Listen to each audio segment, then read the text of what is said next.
Good morning, everyone. It is Sunday, the 21st of August. Welcome back to the D3D4 Football Podcast dedicated to all things Leagues 1 and 2. And welcome to a review of Matchday 5 in the world's best third and fourth tiers. We had some midweek action for all the teams as well, some interesting results from those. But our focus today is on the results that we had yesterday. And there's three of us who will look through them. It is myself, Edward Walker, alongside David Jenkins and Chris Stringer. David, how's your week been? Yeah, it's not been too bad, mate. Thank you. We're ideally, well, in the world of football, it could have been better. Only 1 point from 2 games, but overall as a week, it's not been awful. So, yeah. That's good to hear. Very good to hear. Chris, how about yourself? Yeah, same again. If I ignore the football, it's been a lovely week. I'm noticing a pattern here. This might be an ongoing theme for most of the season for all three of us. Be honest, guys, do you sometimes think, I should have picked one of the big clubs? Like, I was watching Arsenal yesterday against Bournemouth thinking, I could have gone with that. I know I would never have probably ever been there, but it would have been nice to actually watch something where... Well, the reason I ended up supporting Oldham is my dad actually grew up watching Stockport, but, you know, they moved to, lived in Oldham. And one went, well, you can't really take him to Stockport. You've got to take him to either Manchester United, Manchester City, or Oldham Athletic. And of course, my dad took me to watch Oldham Athletic. I think the big selling point was that they had £3 tickets for adults, £1 ticket for kids, and it became the most expensive, deal that we've ever done. That's how I ended up watching Oldham Athletic. I could be enjoying Premier League titles. Yeah, but you wouldn't get to see them play Wildston if you went to Manchester City, though, would you? That's a very good point, Ed. Everyone loves playing Wildston. A reminder before we get going, this podcast is in partnership with The Big Step, which tackles football's relationship with gambling. There is an excessive presence of gambling adverts within football, and The Big Step continues to do great work to raise awareness about the dangers of gambling and the impact it can have on so many people's lives. A big thank you as well to all our Patron members whose input really helps us keep this podcast going, as well as the D3D4 website. James always loves putting out statistics after the game. He's been talking about the top scorers recently to League 1, League 2 as well, some of the interesting stats about some of the teams as well. It's because of your support that we're able to keep doing that, and we really do appreciate it. So, we'll get going, and we will begin with the world's best third tier. League 1. League 1, we're going to start up at the top, and David, I'm going to begin with you. Talk to me about Shrewsbury Town 0, Ipswich Town 3. Yeah, so going into this one, Ipswich changed to a 3-4-2-1 after playing a 4-2-3-1 midweek against Burton, which saw them win again. So it saw some squad rotation. So Tyrese John Jules came in to lead the line, and Leif Davis came in for Greg Lee at left wing back. But they had a completely unchanged midfield and understandably an unchanged back three, because that's been monstrous for them this season so far. Shrewsbury were unchanged in this game, had the same starting 11 from their 0-0 draw against Derby County. Tyrese John Jules ended up getting on the score sheet for this one, Connor Chaplin and Caden Jackson as well. Very much an in-form Ipswich team right now.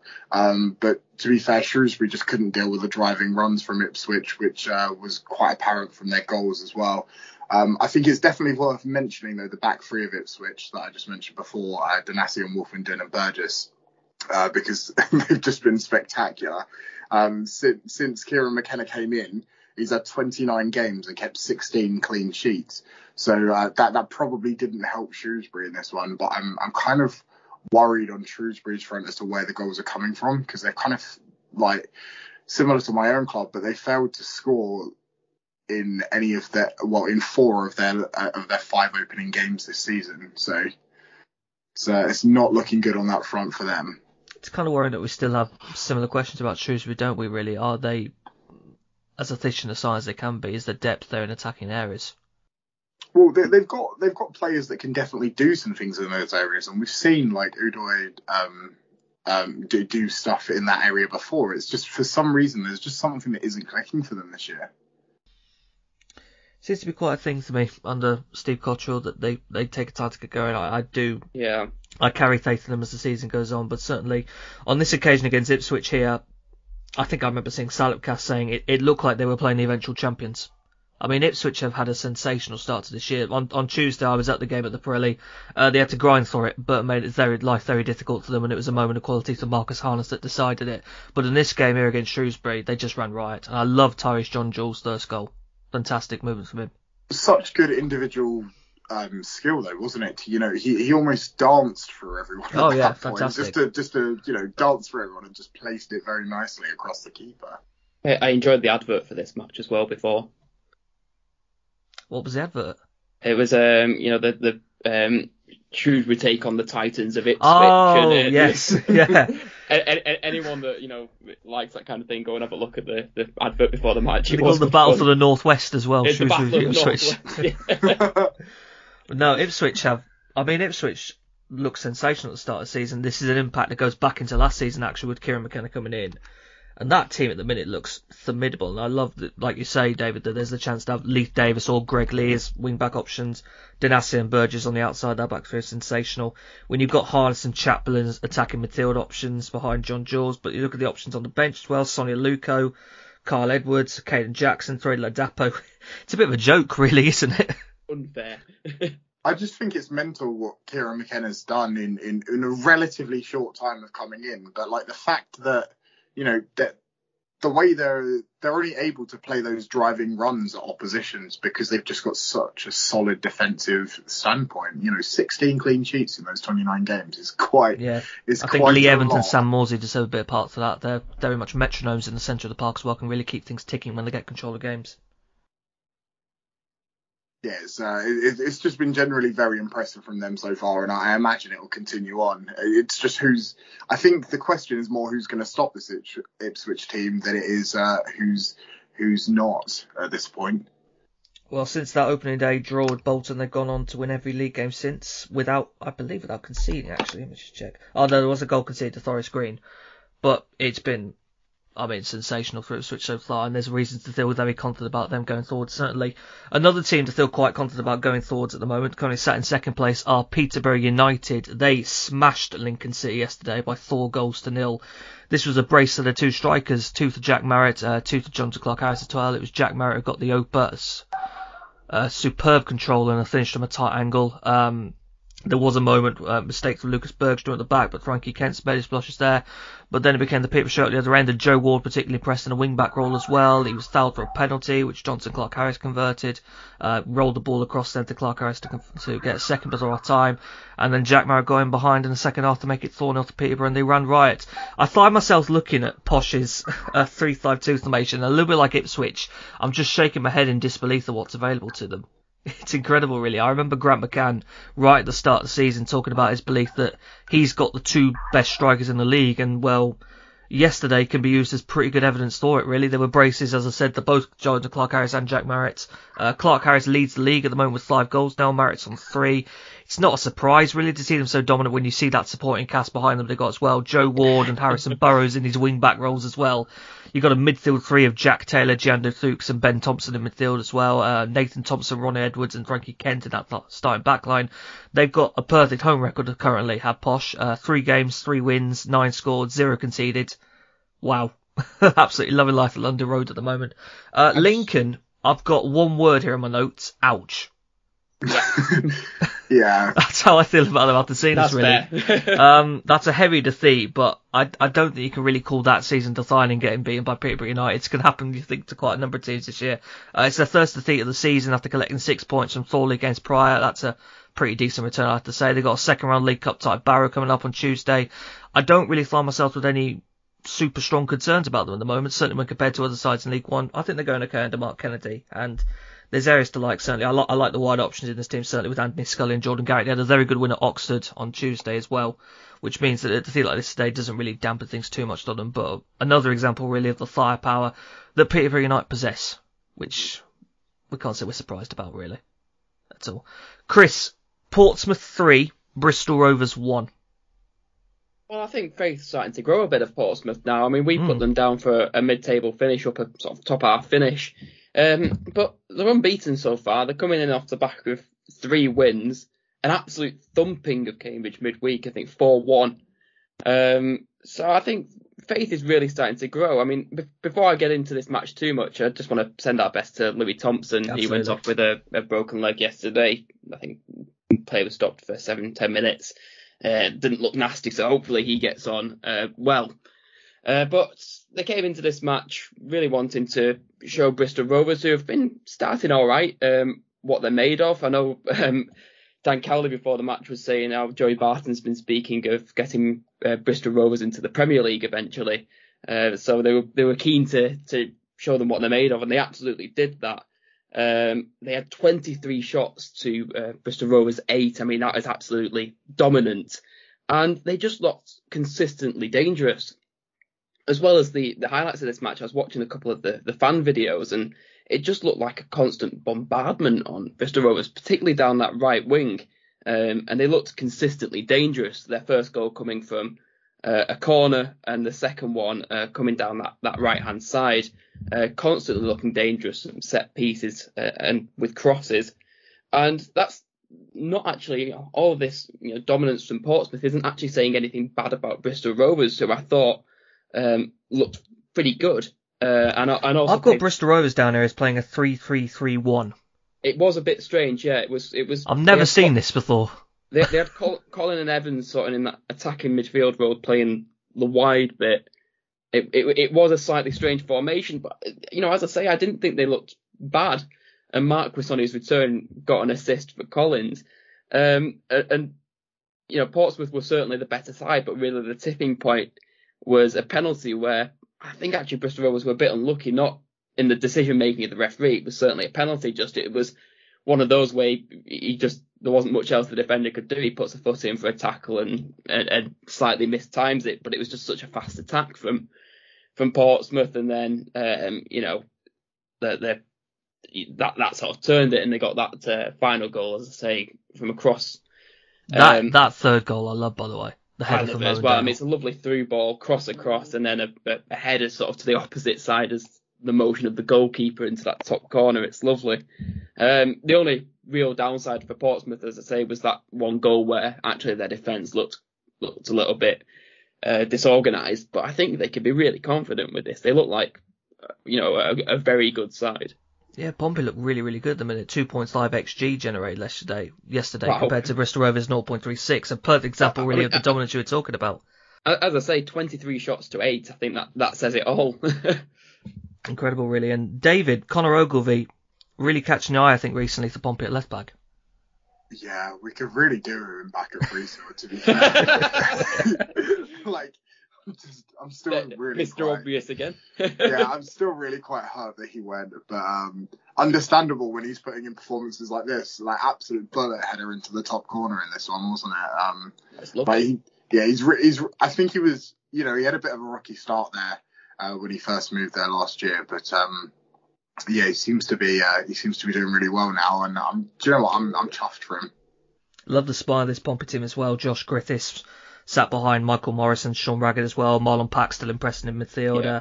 Started with Colby Bush and Ronan Curtis yesterday up the top, but you've got Joe Piggott as options as well.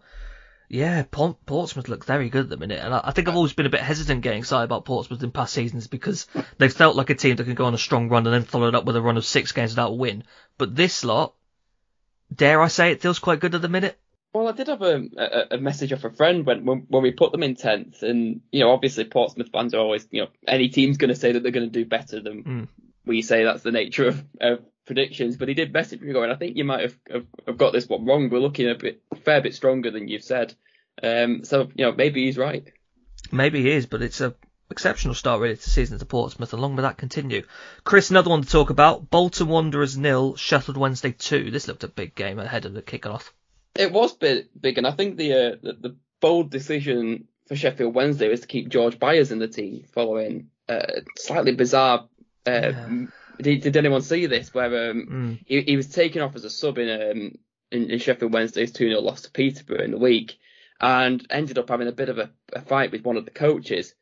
But it seems to have paid off. He came in and got their first goal. Lovely assist from Barry Bannon and a nice little finish.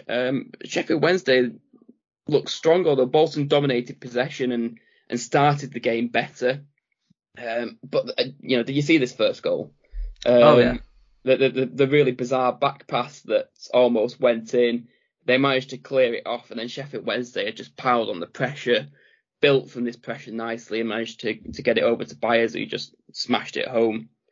And then the second goal, after Bolton's sort of early dominance, I think this really sort of shifted the weight towards Sheffield Wednesday, and they really started to get into the game a bit more. And there was a lovely bit of teamwork for that second goal. A nice couple of through balls, eventually finished by Josh Windass later in the second half. And then I think it was Liam Palmer. Sorry, Josh Windass. And that is a rare enigma, by the way. A Liam Palmer goal is rare. I think he's had 3 in about 10 years. Yeah. It doesn't happen often for Liam Palmer, so that's quite special. Yeah, sorry, the eventual through ball was from Josh Windass. Yes. And his dad was apparently there according to the highlights, so I'm sure he'll be pleased with that, although he did miss a sitter a bit later in the game. I don't think Bolton can be too disheartened by this. They actually looked pretty good. It's just sloppy defensive errors, really typified by that first goal that let them down on the day. But 22,000 fans getting behind them, that's always good in League One, and you still feel that something good is really building at the Uniball. Yeah, but a clash between two of the heavy, fancy two of the sides Titans. at the top. Yeah, this is the Titans of the Northwest as well. Sheffield Wednesday not quite Northwest, but that would have worked for David Mitchell certainly. But yeah, great win to Sheffield Wednesday. Work to do for Bolton, but I'm such a believer in what they do under Ian, I've got to say. He is a good manager. It hurts me to say that because I didn't like him as a player, but he is a very good manager. He is doing good things with Bolton, certainly, and I'm excited to see him this season. David, Forest Green Rovers 0, Plymouth Argyle 3. Yeah, so I'm a bit worried for Forest Green in some respects, to be fair, because I'm not quite sure that Birchnell knows exactly how he wants to play. I think he knows he wants to play with a front two, but even then, that's not fully set. He's been rearranging that a lot over the last few weeks to try and find out the best combination up there, moving quite a few midfielders into that forward line role. But yesterday they lined up with a 3-5-2, which was a change from when they faced Lincoln early this week, which saw March and Brown link up at the top this week. But I'm really, as I said, I'm really worried that. I understand it's early days for him, but he's just not quite sure exactly. I think he's waiting for Matty Stevens to become fit, because that'll help him a lot. Yeah, I wouldn't be surprised, but he's really struggling with finding the combination for that front two. I think for the majority of games this season so far, he's had a different front two. So he wants to stick with that front two, but it seems like he's got a lot of changes across that front line every game. But Plymouth made a number of changes, understandably, after their 5-1 defeat to Cheltenham on Tuesday night.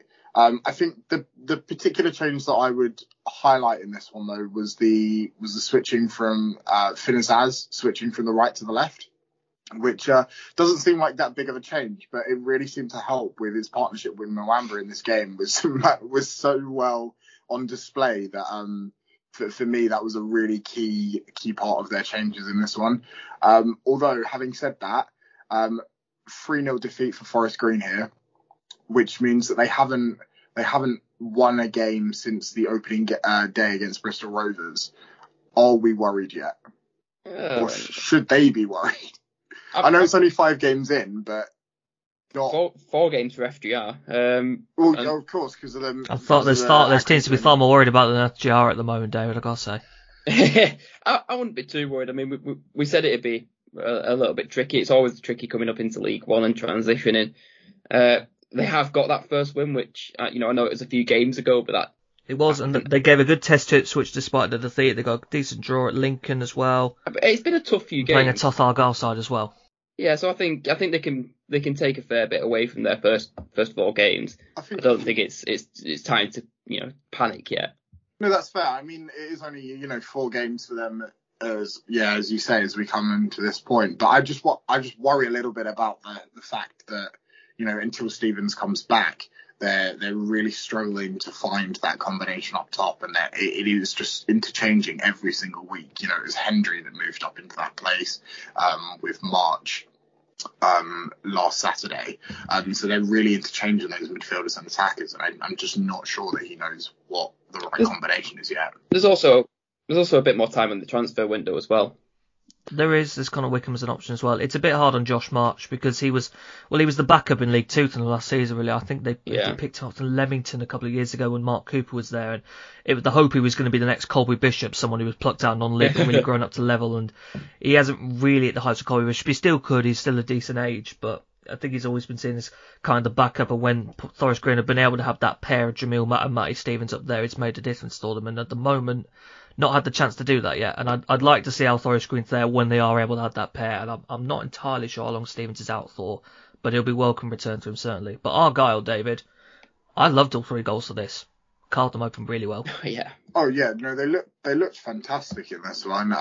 I feel like, I don't really have any worries about them, but in fairness, they probably needed a comeback, or they needed some sort of reaction from Tuesday night anyway.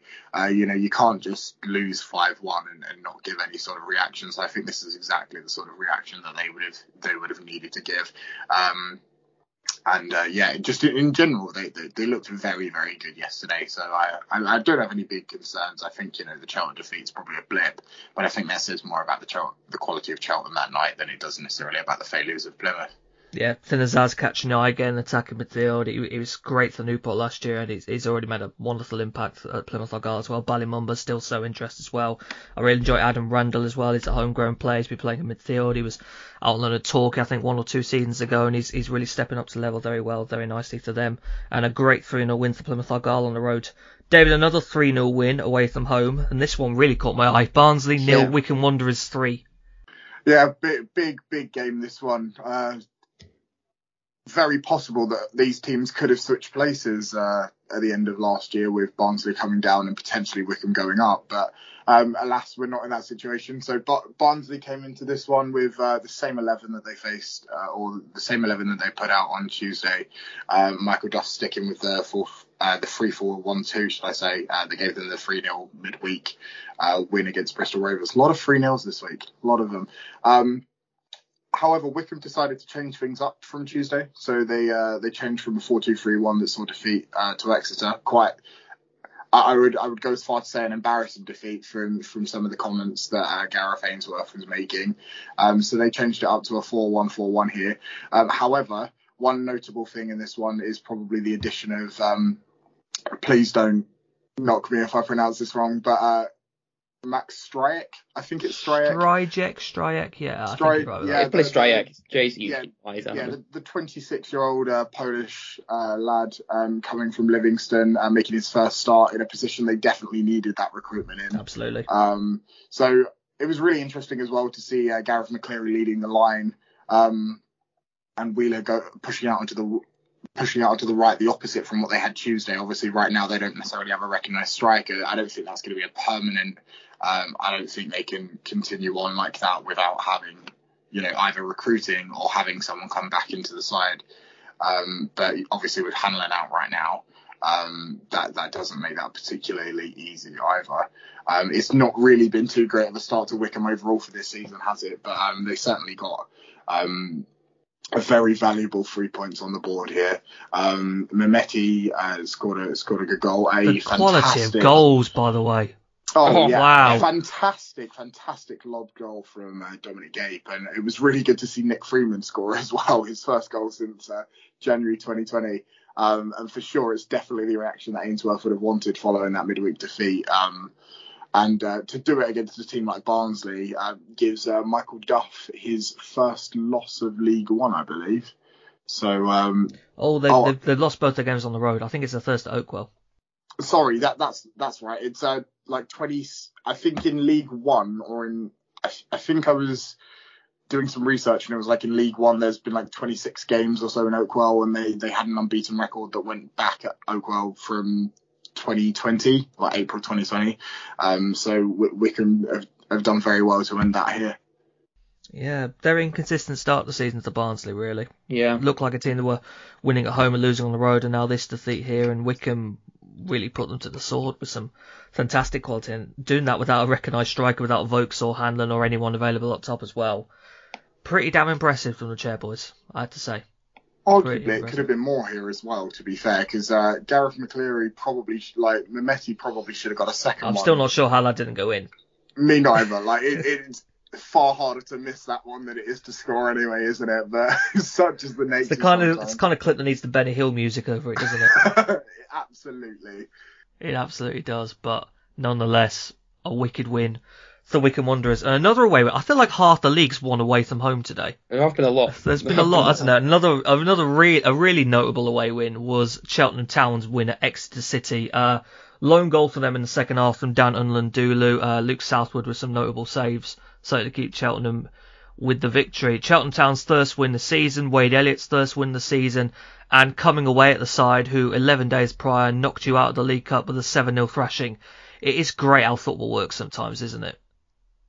It's just a bit. It's impressive. Now let's be clear. Okay, Exeter were pretty dominant throughout all of this. Really, they've massively outshot Cheltenham Town. They've been very free scoring at the start of the season as well. I was really impressed with Exeter's 3-1 midweek win against Wycombe Wanderers as well. And going into this, you quite fancied them to get the better of a Cheltenham Town side that were without a win at the time. But this weekend they ended up blanked despite having strong control of it, particularly in the first half. The number of opportunities for them. Very resilient defending though from the Robins back line, Southwood in goal. Lewis Freestone, Caleb Taylor in the middle of the back three, Sean Long as well. They had to bring Ryan Jackson off and get Charlie Raglan on. They've dug in and picked up a really valuable 3 points, and that's great. And a second consecutive clean sheet for Cheltenham Town as well. Now, because they picked up that win, they're up to 4 points, and they were one of only 2 sides with a single point to their name in League One. Yeah. And there's now just one team left. Who is it? Oh dear. And it is, of course, Burton Albion, Who lost 2-0 at home to Port Vale yesterday. Who'd have thunk it? Do you know? I think it was Gary Lineker who once said that football is a simple game. 22 players chase the ball for 90 minutes, and at the end, Burton Albion lose. I think that was how he said it. This game, I'll get into it if I have to. I felt the first half of it was fairly competitive. Burton started quite well. Port Vale certainly grew into it a lot more with Tom Carnland starting to look very lively in this attacking position he took up behind. Ben Garrity start up front. Ben Garrity started up front. They haven't got anyone else at the minute, Chris. Oh my word. They really haven't got many alternatives, and he's certainly not a natural striker, but like I say, Vale don't really have many alternatives at the moment with injuries out at the moment. He was partnered by Ellis Harrison up there, and he grew into it, and you could get the sense at the start of the second half that Ben Garrity was really getting the better of the opposite centre-half, Sam Hughes, and you were looking at it thinking he could make the most of this, and lo and behold, about 4 minutes into the second half, he did exactly that, getting onto a rebound after initial shot saved by Ben Garrett, putting Port Vale a goal ahead. Now, they were only 1-0 up around 50 minutes in, but the way the next 30 minutes went, you'd have thought they were 3 or 4 ahead, because it just went really flat. Very flat, quite end-to-end, Burton trying to fasten something out of very little. It was almost kind of like, you know when a game goes 3 or 4 ahead and the team goes out of sight and they just drop a gear down because they know the job's done. It felt like that, but it was only 1-0. It felt... I can't speak on behalf of the Vale fans in that way, but as far as I'm concerned, I'd have felt pretty relaxed because they didn't feel like they were getting tested that much, really. And despite Burton putting a little bit on towards the end of the game, Port Vale rounded up on the counter-attack, and a wicked counter-attack, by the way, from Ellis Harrison, getting behind Cameron Walter-Jackson, running all the way to the halfway line, going around Ben Garrett and scoring into the empty net. It looks from an outsider's perspective that Hasselbaink doesn't actually know, one, what his best 11 is, and two, what the best way is to play. Well, I've got to be truthful with you, David. I think we might see some news coming out of Burton in the next coming days. Well, I wouldn't be surprised. I'm just picking up on Borthwick Jackson. I'm sure this season already he's played at right back, centre back, and central midfield. Oh, he's gone wherever he can. And Keeler Dunn, I'm sure, was playing more centrally than he was yesterday, and it just looks like a mess. It was a mess, and I think morale is going to be key here as well, isn't it? You know, when you're in this particular position, having minus 10 goal difference, having not won games. You love pointing out, don't you? Well, when you're in that position, you're not going to feel the best, are you, as a team? So it's like I say, David, I think there's a chance we might hit some. I mean, our D3D4 Classic is putting up. Are you expecting that? I don't expect it. I think it should. That's what we'll say. Do you think it's Well, I was about to ask, is Hasselbaink Dino very much a partnership, or would there be a chance that Dino would be? Cause I can't tell you for sure, Chris. When he was asked if he'll be in work on Monday by BBC Radio Derby, Hasselbank's response was maybe. There were chants about him getting sacked in the morning. Came from both groups of fans, by the way, the Port Vale fans and the Burton fans, and it clearly hurt him. And it does certainly sound like he is considering whether or not it's right for him to stay on and risk further hurting a club he clearly has a lot of affection for. Well, and his legacy at the club. Yeah, well, his legacy does stay. I mean, that first spell was the most phenomenal success I've ever seen a Burton manager have, and that never goes. He has that league title. He has that, and he did come back and take them out of relegation despite inheriting a team bottom, but the way it's going, he's going to put them back there. Yeah. It has to be said. And I wonder if something might change before Burton head to Cambridge next week. We'll have to wait and see. But he certainly seems to be assessing whether he is the right man to take them forwards or not. And we'll have to see what happens there. 4 more games in League One to run through just before we wrap things up for this division. Milton Keynes Dons won, Accrington Stanley won. I'm not really encouraged by MK's start to the season. Considering the expectation we had on them, it's been pretty flat, and they got a draw here with Accrington. They were initially ahead. A really well worked opener, actually, going from back to front, finished off by Adrian Robertson from a good distance out. Accrington won a penalty, which was converted by Sean McConville. Matthew Dennis had a late chance for MK Dons, denied by Lucas Jensen. MK really flat at the minute, I've got to say. They're looking along. If we're thinking Ipswich and Peterborough are looking strong, and MK was supposed to be up there with them, they've got some catching up to do, seriously.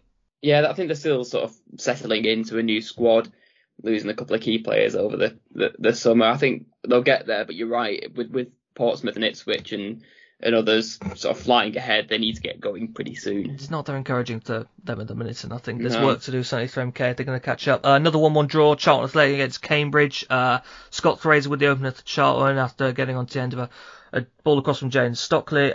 Cambridge got an equaliser though through Harvey Neves, eventually working that in. Adam May came close from a free kick. James Stockley had a volley just wide. Cambridge just keep picking up points. I'm really encouraged by them again. I think it's some people maybe had a bit of concern about this idea of second season syndrome, that they wouldn't perform quite as well as they did last year. It's still happening, and Harvey Neves is having a really big impact on them as well. I think I've heard there might be a chance he moves on somewhere because there's interest in him from other clubs higher up, which isn't a surprise really, because I've been really impressed with how he's been going to Cambridge. But they're going nicely to start the season as well, and the draw at Charlton. Another draw, Oxford United against Morecambe, a thumping opener from Jensen Weir to give Morecambe the lead. I think it's only their second goal they've scored this season so far, so good to them.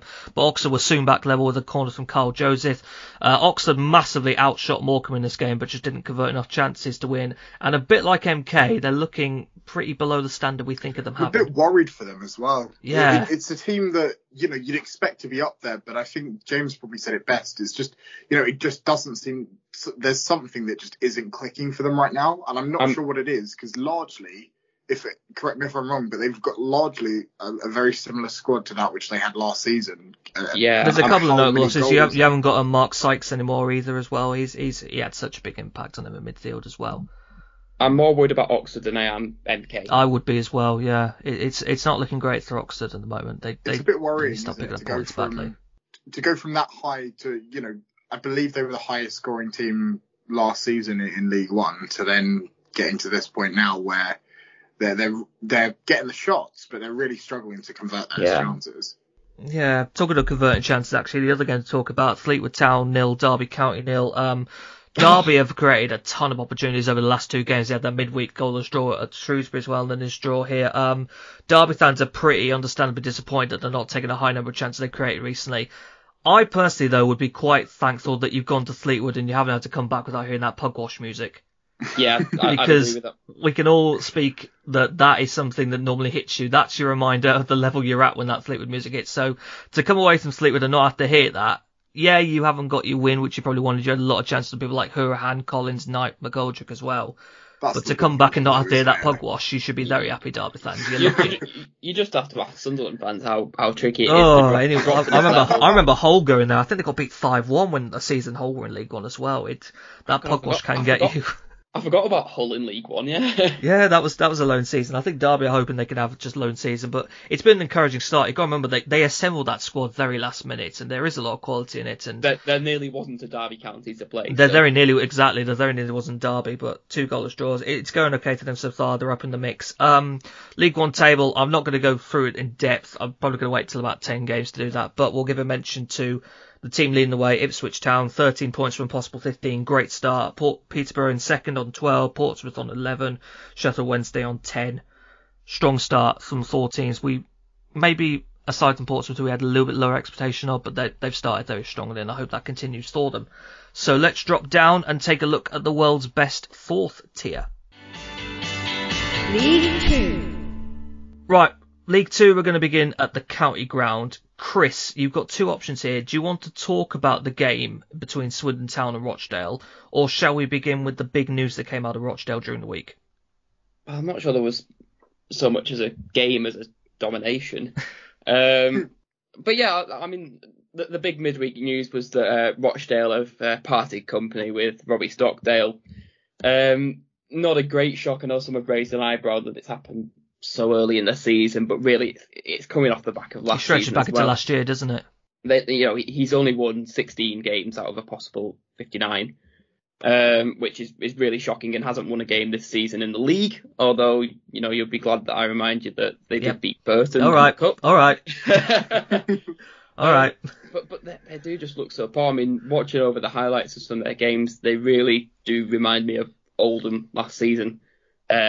Really lacking in confidence, don't really look sharp on the ball. And we saw that with that first goal, 26 seconds in or something stupid, where they're knocking it about, and even the first few passes, they're quite slow, not looking sharp, poor first touches, and then eventually there's just this shocking back pass, which Jacob Wakeling capitalises on. And, if you travelled that way from Rochdale, you've already got your head in your hands hoping that there might be a new manager boost or change of manager boost, Jimmy McNulty coming in for the caretaker role. But there wasn't. It was the same old Rochdale, and they looked really, really poor. And again, the second goal, they were just given a lot of space, Swindon, I thought. There wasn't, they pressed, but they didn't have to press, too much. Because really Rochdale were just gifting them a lot of space, and eventually Williams doubled their lead on the 51st minute, and too much space on the ball, not enough pressure from the Rochdale. I say defence in sort of inverted commas because there wasn't really much of a defence, just really a poorly organised side, lacking in confidence. And I've not seen any rumours on the new manager, but they've got a big job to do, because I think they probably still need a couple of players. And they really need a rocket up the arse, for want of a better phrase, to get them going. Huge job for whoever does come into them, certainly. I wonder if David Artell would fancy it. I think that seems to be quite a popular choice with some Rochdale fans. I've seen that suggested, actually. The few comments I saw from Rochdale fans was a no. I did see some sort of tongue-in-cheek suggest Keith Hill again. We're so creative as football fans, aren't we? Whenever something changes, let's get the old thing back again. Well, it was a couple of years ago when the sort of trio of teams around Manchester, of Rochdale, Oldham and Jim Gannon, had the same managers as 10 years, and Stockport had the same managers as 10 years ago, with Jim Gannon at Stockport, Keith Hill at Rochdale and John Sheridan at Oldham. Very creative. So it's fun. Clearly a lot to do for Rochdale, whoever does come in. This is nothing on Jimmy McNulty. He's taken interim charge. He's a popular figure there. There's only so much you can do with a side that clearly looks one of the weakest in the Football League right now. Yeah, and Swindon just, they'll be very pleased with the 3-0 win, but it was, it didn't seem like they really broke a sweat for it. They weren't really challenged. I think Rochdale had sort of one meaningful chance in the game, but they didn't look particularly good at all. I mean, they only had 5 shots in the whole game, Rochdale. Yeah, huge work to do. Good day to Swindon, though. Goals through all their front line starting yesterday. Harry McCurdy, Jacob Wakeling, Johnny Williams. I continue to really like Seydou Khan as well, who they got in from Chesterfield. He's a really good, tenacious midfielder. Adds a bit to the midfield quality that you got in Lou Reed and Ben Gladwin. Not quite sure still how Swindon are going to go this year. This isn't really the best indicator of it at the minute, but good to pick up the 3 points and a very controlled 3-0 win for them. David, the current league leaders, 5 games into League 2, are Leyton Orient, and they got a 3-1 win at Colchester United yesterday. They did. So Colchester lined up in a 4-1-4-1 yesterday, completely unchanged from Tuesday's win against Bradford City. Leyton Orient made 2 changes in this one. Prattley and Happ coming into Welham's side here. Luke Chambers opening the scoring, unfortunately, with a nice cross coming in from the flank, into the corridor of uncertainty. Can't react in time. Ball goes into the top of the net. Archibald and Kelman then score at that point with Noah Chilvers right at the basically at the death, spoiling the clean sheet with a very almost the most consolation of consolation goals in this one. So far, Orient, as you say, top of the league by goal difference over Stevenage, have taken 13 points from the 15 available so far. So it just makes me think that they're probably attempting, well, they could very well be attempting to replicate Forest Green from last season. Oh, easy does it, David. Yeah, easy 13 does it. points from the opening 15. You know, they're looking very good. They're looking very good, this Welland side. And another person that I'm a bit annoyed has started scoring now is Charlie Kelman. But, you know, it just seems, you know, there's a trending. It's just one kick in the teeth after another for you, isn't there? It is. You leave the team, you start scoring and doing well. I think it says more about the club than it does the players. I think Dane Oliver would have something to say about that. Oldham fantastic record for this as well. He's just sat on the bench at the moment, isn't he? Bless him. He was out on Tuesday, but yeah. Leyton Orient, I'm loving them in a minute. I've got to say, Idris El Mazouni has been a really nice addition to midfield on loan from Ipswich. He's had a lot of loan spells away from Ipswich, actually, El Mazouni, and maybe showed flashes of quality, I think, at clubs like Cambridge as well. But at Orient, he's been really integral to the creativity they provide with George Munker and Darren Pratt alongside as well. Archibald's been great. Paul Smythe's been great as well. Charlie Coleman leading the line. Got a lot of attacking options as well. You can call upon Harry Smith, Raul Sotirio as well. Put Jordan Bryan in midfield. Can add Adam Thompson into the back line as well. Lawrence Vigouroux has always been a very consistent keeper for them in goal as well. Yeah. And that full-back pair they have of Tom James and Rob Hunt. I remember how good Rob Hunt was to Richie Wellens at Swindon. It feels like he's been so keen to get him back because he's so dependable off either side, really. He's a two-footed player. And Oldham. Yeah, he's a two-footed player. He's comfortable on his left, he's comfortable on his right. It's what you want from a full-back. Fantastic. It's nice the fairy tale of this a little bit for Leyton Orient as well. Fairy tale in inverted commas, you know. They were a club that were in real dire straits at one point, back down in the National League, club that shouldn't have been there, really just sort of gutted by a terrible owner and now on their way back. You know, it's not long ago we were talking about Leyton Orient fighting for promotion to the Championship, so it's nice to see them on their way back. They had that playoff line with Rotherham, didn't they? Yeah. And they had a few seasons on the bounce where they were up and around the playoffs. Good club, Orient. I really like Brisbane Road. Oh, it's a lovely stadium. I really like Brisbane Road. First time down there was sort of the end of the season, glorious sunshine, everyone out on that. There's like an open bar area down one of the big stands, and it is really a lovely place. There we go. Now, I love that Orient are going very nicely to start the season. It's a really well-built team under Richie Wellens. David, would you like another kick in the teeth? Steve Evans is second in League 2 at the moment. Yeah. Stevenage 2. It just piles up, doesn't it? Stevenage 2, Carlisle United 1. This was the Kane Smith show in a number of ways. Their right wing back. He got the first goal, the ball fired into the net after initial knockdown. Smith would then flick the ball up and sent the ball across to Max Clark, the opposite wing back at the back post, to make it 2-0 Stevenage. Christian Dennis would get one back to Carlisle, but Stevenage held on. Stevenage, I'm running out of superlatives to their start, I've got to say. They are still unbeaten in all competitions. They've got Peterborough United in the League Cup on Tuesday, then head to Salford on Saturday in League 2. That's a very tasty pair of games, by the way. That's going to be a lot of fun with them. I absolutely love what Steve Evans has built here, really. It's a fairly small squad overall, I've got to say, but there's competition in key areas of the pitch. You can choose between either Saxon Early or Max Clark as your left wing-back options. They're both very good standard. You've got a three choice between Kane Smith and Luther Wilden on the right wing-back roles as well. Carl Piergianni and Dan Sweeney in the back line have been two excellent additions to partner Terence Van Kooten as well. They've really taken that defence to another level. Tay Ashby-Hammond's going very well in goal. Although Tom Thullum, he was at Boreham Wood last year, he's been very dependable to them. Jake Reeves really stands out still in midfield, and Evans has got such a high number of attacking options he can bring on and off to impact games as well. It's a really well balanced side with a great mix of youth and experience, and whether it's a 5-3-2 or a 3-4-3, it is competing with everyone it comes up against, and most of the time it's beating them as well. It's really good. I didn't see it coming. It didn't.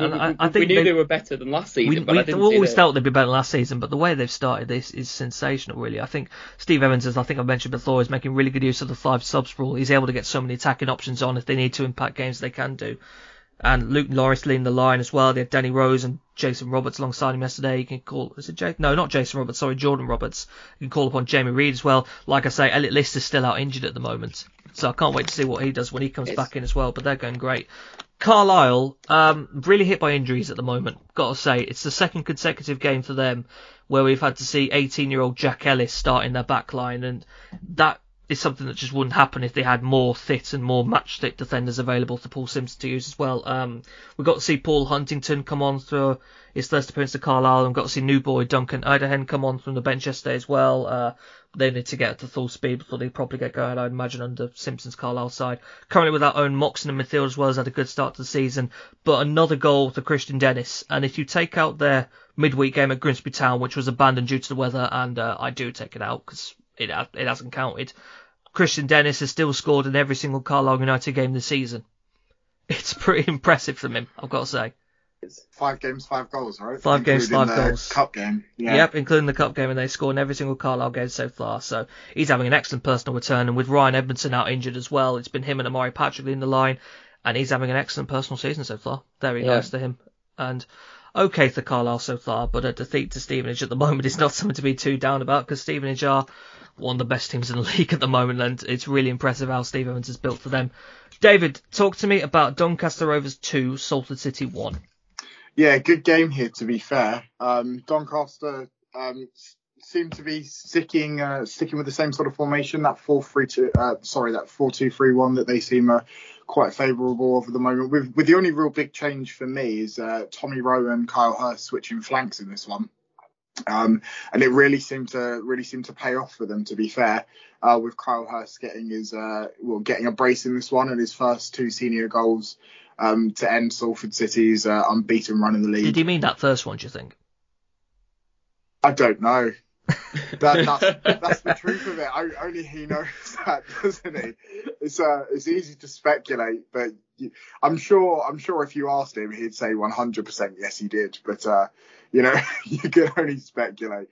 But for Salford, they would have been coming into this game quite happy with Ryan Leake coming in for Richard Narty in their back line after getting that, I think it was 90+7, very late it was late goal for them. But yeah, Thomas Asante massively informed so far this season, scored the opener. I think that brings his total to about 9 goal involvements this season so far in about 5 games. So it's quite ridiculous, somewhere around that sort of area. So it's quite ridiculous, really. But yeah, Doncaster continued their trend of scoring late goals in this one, except it was late in the first half rather than the second. So they leveled the scoring just before the break and took all 3 goals with that Carl Hurst brace. All 3 points, not all 3 goals. All 3 points with that Carl Hurst brace towards the end to end that Salford. It's really good for Carl Hurst, because I've been wondering who the 4th man in that front line is. You've had no doubt that George Miller would play up top for them. You've had no doubt Tommy Rowe would be in the team. Lee Tomlin would be in when he's on the pitch, and he's not getting sent off, of course. But they've had Carl Hurst. They've tried Josh Andrews there as well. There are a couple of players who were both at Birmingham City priorly as well. They've got Luke Molyneux slowly coming back up to speed as well. He's out for a long time, and I think when Molyneux's fully fit and firing, he might get in there ahead of Hurst. And the thought of that 4, Tomlin, Molyneux, Rowe and Miller, that's frightening. Because Molyneux's someone who at Hartlepool could have moments of individual quality at that right-hand side and could be very good for them with Tommy Rowe as well. And I like Adam Clayton, Harrison Biggins at the base of midfield as well. Clayton's quite a direct presence to them. He can be quite progressive with his direct passing as well. And Carl Noyle and James Maxwell, a good pair of wing-backs.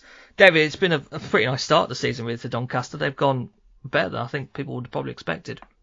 Yeah, the late goal kings here, really, aren't they? That's probably what you can dub them as, whether it's the first half or the second half. But I think that's just testament to mentality rather than anything else. But yeah, very well played in this game. And to be fair, given the form of Thomas Asante, I don't know if there's much to rave about other than this in this Salford side at the moment. But that's certainly something to rave about. But in terms of like the game, they obviously dropping behind at first, but in general, I think Doncaster have started much better than we probably would have expected, as you say. Dropping down from League One last year, we weren't really sure how this was going to turn out. In fact, we're never quite sure how any of the relegated sides are going to perform, but they seem to be the better of the bunch at the moment. So all the power to them moving forward. Yeah, mentioning Salter quickly, did you guys see that Callum Hendry has said he will never play for England, he will play for Scotland? And I've just thought, what have you done? He's jeopardised our World Cup chances now. No. We've got it's all gone now. How are we worried. going to cope? Colin Hendry's son doesn't want to play for England. I don't know what we're going to do now. It's Is over. it, Nothing's happened. We're not winning the World Cup now. It's all Is he done. taking a principled stance because it's in Qatar or something, or? No, he should just say he's never. He should say he's never wearing an England shirt. Oh, right, okay. But, well, I think he is he English born. He might be. He's Colin Hendry. Do you remember Colin Hendry? Anyone who remembers that? He's Colin Hendry's son. Callum is his name. He's playing up top for Salford. He's been pretty decent to them, actually. I think they picked him up from. It was either St Johnstone or Kilmarnock. I can't remember off the top of my head. That's not that great. I can't remember, but they picked him up for Scotland. And he's basically said, I'm going to play for Scotland. I'm not going to play for England. And he's ruined our World Cup chances. So thanks, Callum. Appreciate that. You've really hurt us there. Another game to talk about. Crewe Alexandra 2, Northampton Town 2. This was nuts. This was quite crazy, really. A first half brace to Courtney Baker-Richardson, winning the ball off the Northampton player and scoring to range. Cobblers were pretty unhappy with the tackle he put in to win the ball in the build-up to it, but the goal stood. He got a second afterwards after getting on to the end of a miss-hit Callum Ainley shot, and then it became the Sam Hoskins show in the second. Yeah. Later in the game, he got a goal back just before our time slotting in their post, and then went and got a 97th minute equaliser direct from a corner. Because Sam Hoskins does what Sam Hoskins wants, really. The Cobblers show at the minute is the Sam Hoskins show at the moment, you've got to say. He made his 300th club appearance at Northampton Town in midweek, got a brace in that one during a win at Crawley. He gets another brace here. He's on 7 goals in 5 league games now, which is just nuts to someone that you think has done everything he possibly could, really, in the many years he's been at Northampton Town. And he just keeps taking things to another level. A lot of praise from Cobblers fans as well from Mark Leonard in midfield. He's on loan from Brighton and Hove Albion. He's looking to cut above the level with his ability on the ball, I've got to say. He's been a real good technical addition into the side for them. Really good. They recently added Josh Eppier back on loan from Leicester as well. Their array of attacking options now for the new season ahead is very nice to Cobblers, and that's great to see. Crewe, first half brace, as I mentioned, to Courtney Baker-Richardson. He's making the most of Basalo Sambu's red card at the moment. He came back into the side with Sambu absent. He started up top to 2 straight games.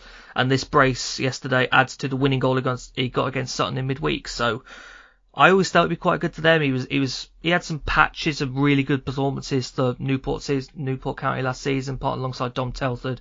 And I think it's a good addition to Crewe to have. And they'll be disappointed to have certainly disappointed to have only taken a point from this game after being in a strong position so early on, but it's been a nice start to the season, I think, for them and for Northampton as well, so nothing to feel too down about overall. I quite like this Crewe team under Alex Morris at the moment, and keep it up, please. David, Hartlepool United 1, Bradford City 3. Yeah, so in this one, Hartlepool made one change as Murray dropped out for Silla. So they moved from a back 5 into a back 4 following the midweek draw against Tranmere. Bradford made 2 changes in this one, leading into the line. Vidane Oliver and Jake Young replaced in the side by Lee Angle and Andy Cook, a decision that proved to be incredibly fruitful in this game for Bradford. Maybe not so much for those 2 players, but definitely for the team as a whole. Scott Banks with a really nice opener, and Andy Cook had a brace in this one, means that Hartlepool was still chasing their first win of Paul Hartley's reign. I'm starting to get a bit worried about them. Yeah. I'm not sure what they have to do to get that victory, but they need something. Don't get me wrong. It's so underwhelming, their firepower, I have to say. I mean, Josh O'Mara clearly looks their number 9 at the moment, Josh O'Mara for Hartlepool, but there's not much else.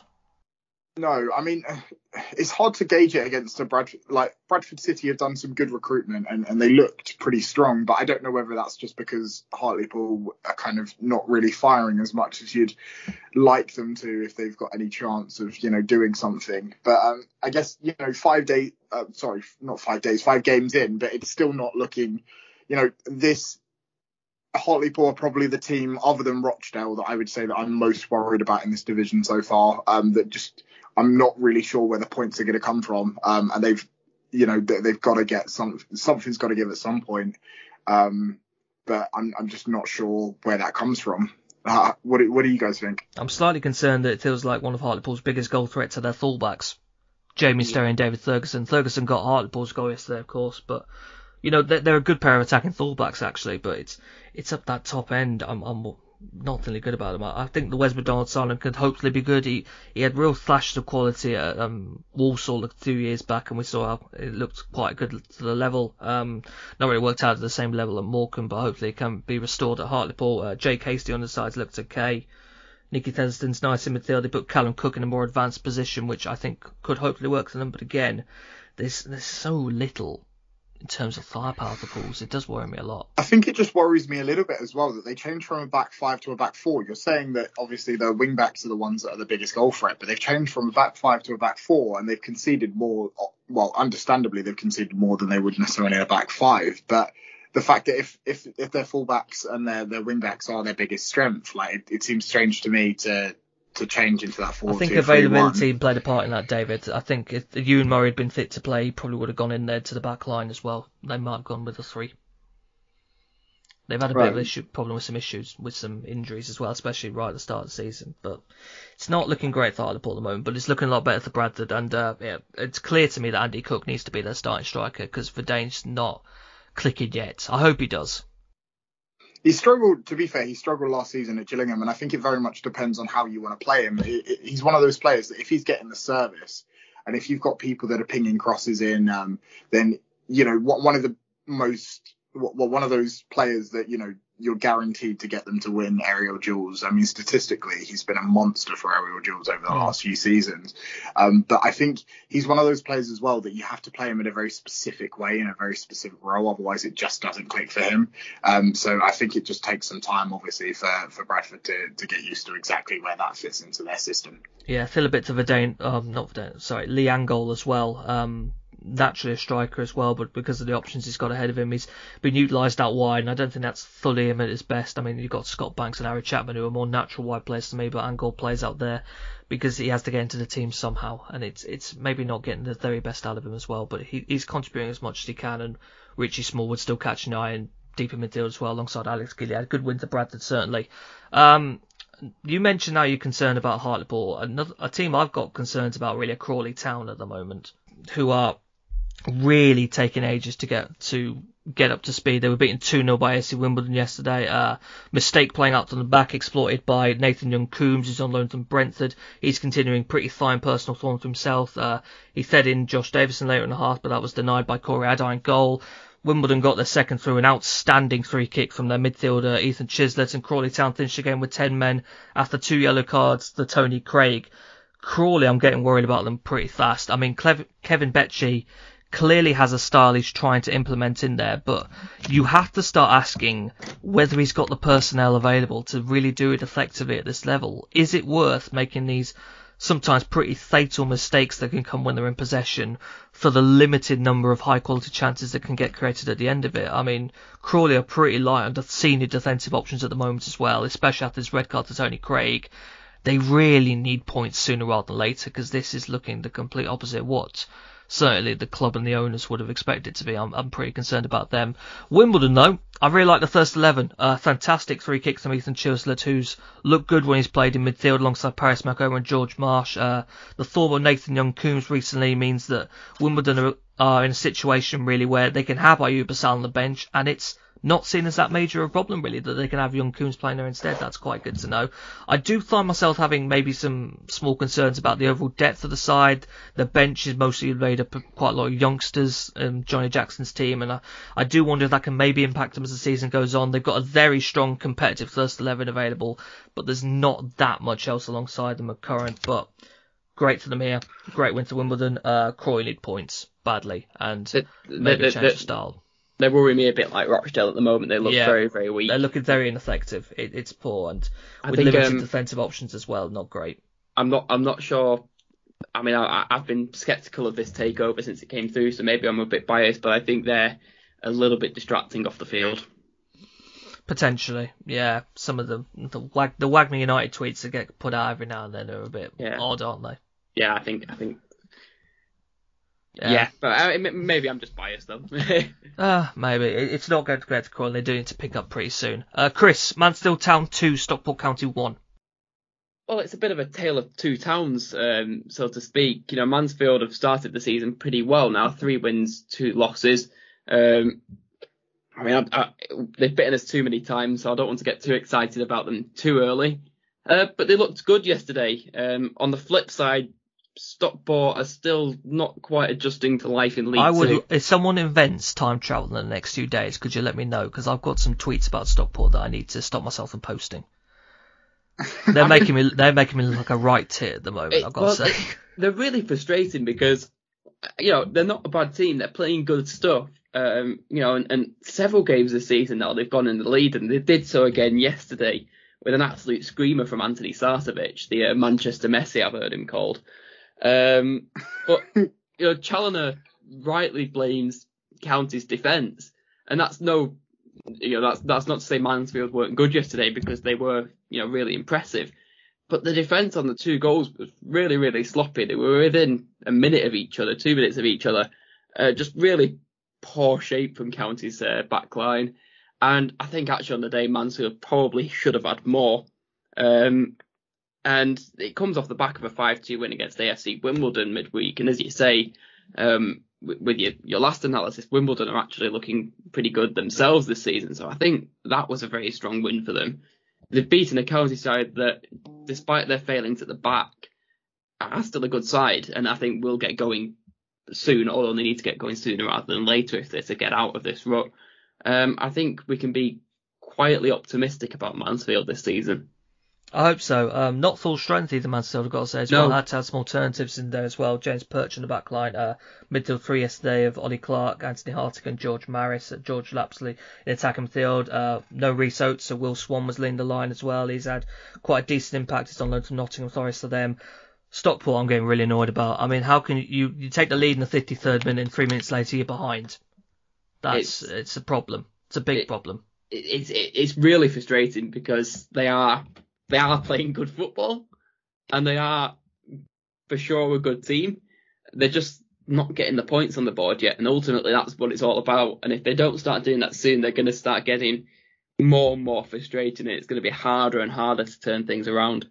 Really still not sure what that best Stockport 11 is either. Dave Challoner's got some work to do to catch up with the others at the moment. Do you feel they're almost having the same problem that Salford have had at times, where they've got a lot of quality in the team and they're not quite sure how to use that quality? Maybe, but I think the big problem with Salford was more that they brought in so much, and then you looked at it collectively and thought, how's that clicking?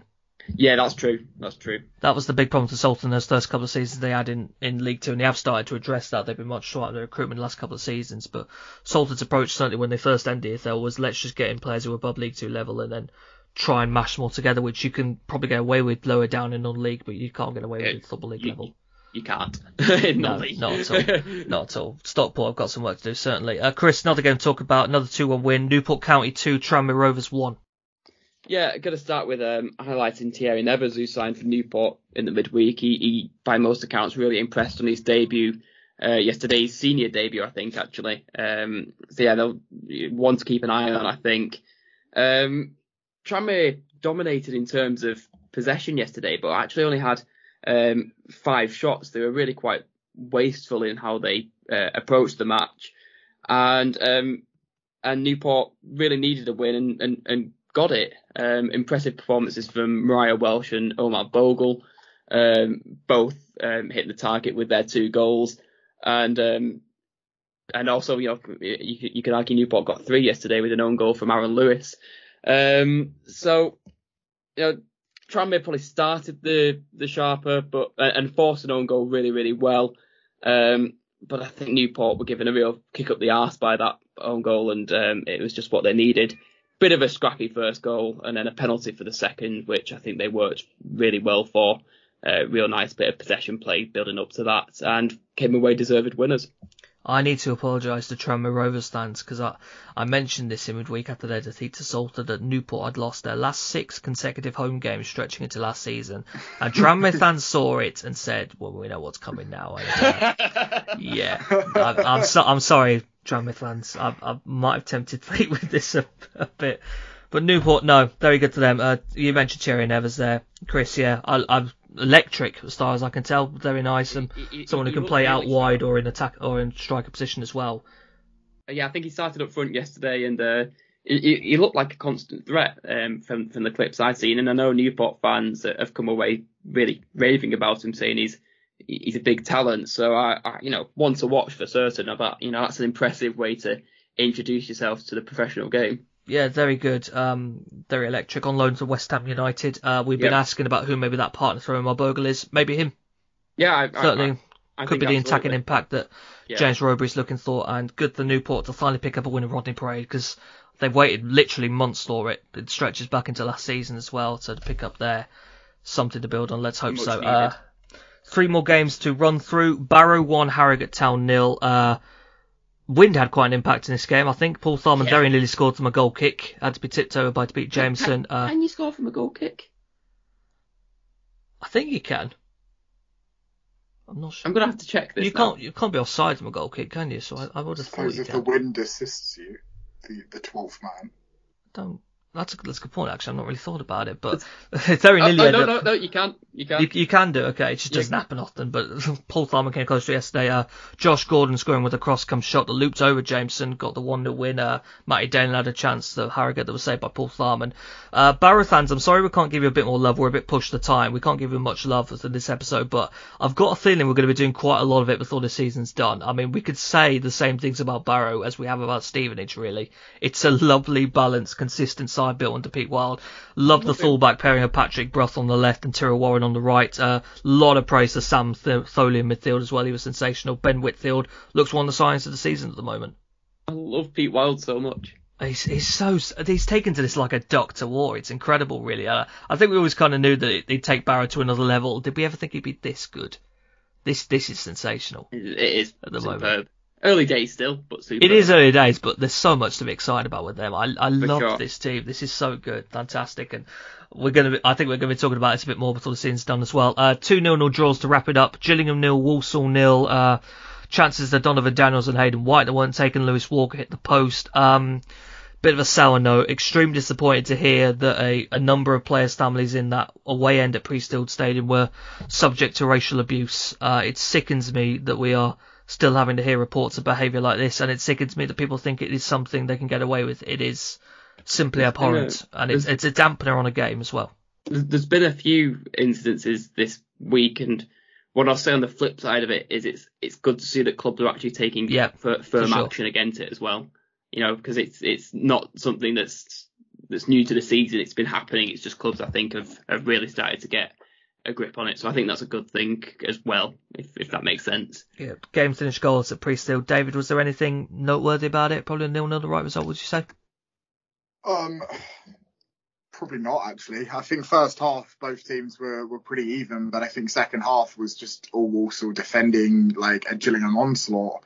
Quite unlucky to get nothing from this game in terms of, the 3 points that probably would have been hoping to get. But, a point is better than nothing, considering that, we've only scored 1 goal this whole season so far, and that was a 1-0 win against Rochdale. So there definitely needs to be some changes up front as well, or some general changes. Change to a back 5 yesterday from previous back 4 due to just lack of being able to defend. So we'll see how that progresses moving forward.